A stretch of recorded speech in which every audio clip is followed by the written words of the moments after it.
last few hundred years, we have seen more sages, gurus, gods who are male. Who are male. Oh.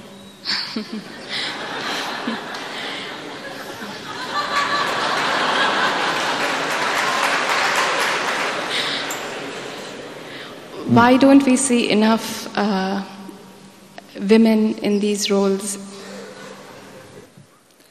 There is no dearth for goddesses in this country. There are more goddesses than gods, if you do not know this.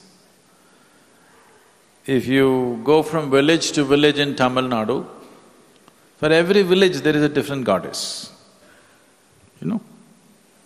For every village there's a different goddess, but for every village there's no different god. So, goddesses, there are more than gods in number, so your information is wrong. Where do you come from, Delhi? Huh?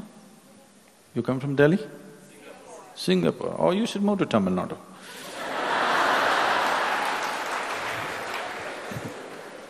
There are lots of goddesses, all kinds of amans. About sages and seers,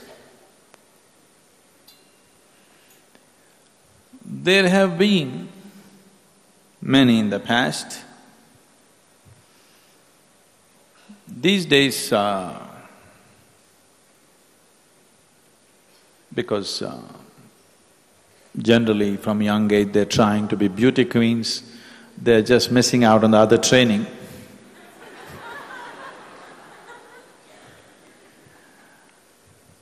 Because the commercial campaign as to how a woman should be in the world is totally misguided and westernized. And I think a huge amount of the female population is completely taken by this. Lot of them would approach it maybe after they are 50 and they have no hope of being beauty queens and at that time they may come, a lot of them are coming to us.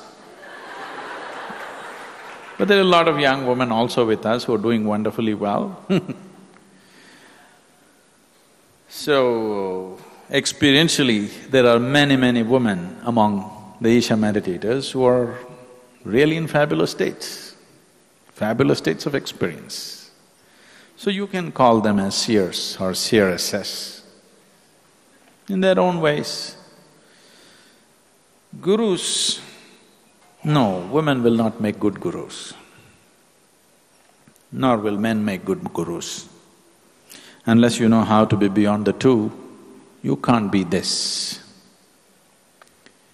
If you're a man or a woman, if you're stuck with your gender, then there's no chance of being a guru because you're looking at the mechanics of life in a completely different way. You're just looking at life as life. Being masculine, feminine is only question of percentages. Every other part that a woman has, man also has, except one or two parts, isn't it so? Yes or no? So the difference is very little. You have given too much attention to reproductory organs, that this has become a big event in your head.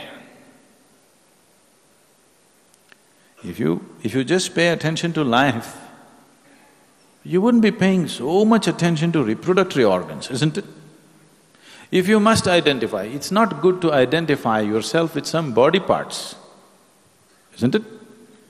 When you all the time go about, I am a man, I am a woman, you're identifying yourself with body parts, isn't it?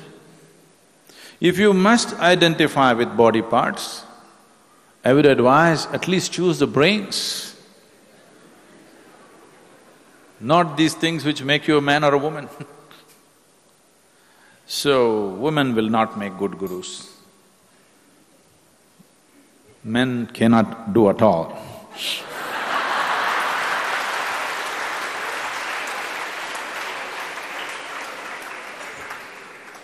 So leave that area alone. Don't take men and women there, it doesn't work like that. You being a man or a woman is only for a few purposes in life. Yes? Only for a few purposes you need to be a woman or you need to be a man. For rest of it, you just need to be a human being, isn't it? You just need to be alive here. All the time you're a woman, all the time you're a man. This is a disease. This is an ailment. This is not gender. This is a certain ailment in your head. It's not in the body, it's in the head. Once your sexuality gets into your head, that's called perversion. If it's in the body, it's a natural process. If it's in your head, it's a perversion. For most people, it's gotten into their heads. What does it matter to you? What kind of body parts a guru has? Is he useful to you or not? That's all the question is, isn't it? Isn't it so?